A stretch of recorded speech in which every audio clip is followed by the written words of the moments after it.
Icon star Allu Arjun కు సినీ ప్రముఖుల పరామర్శలు కొనసాగుతూ ఉన్నాయి. జైలు నుండి రాగానే అల్లు అర్జున్ కోసం టాలీవుడ్ స్టార్లు క్యూ కట్టారు. ఉదయం నుండి అల్లు అర్జున్ నివాసానికి తరలి వచ్చారు తెలుగు హీరోలు. ఇక బన్నీకి అండగా ఉంటామని భరోసా ఇచ్చారు. సినిమా షూటింగ్ లో భాగంగా ముంబైలో ఉన్న జూనియర్ ఎన్టీఆర్ పుష్పకు ఫోన్ చేసి మాట్లాడారు. ధైర్యంగా ఉండాలని చెప్పారు. సంధ్యా థియేటర్ దగ్గర జరిగిన తొక్కిసలాట ఘటనలో అల్లు అర్జున్ చిక్కడపల్లి పోలీసులు అరెస్ట్ చేశారు.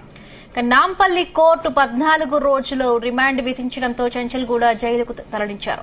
అయితే హైకోర్టు బెయిల్ ఇవ్వడంతో ఇవాళ్ల ఉదయం జైలు నుండి విడుదలయ్యారు అల్లు అర్జున్.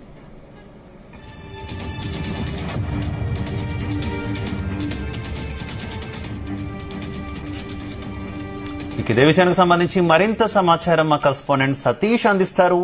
సతీష్. శివ, హీరో అల్లు అర్జున్ నివాసానికి టాలీవుడ్ స్టార్లు క్యూ కడుతున్నారు. ఉదయం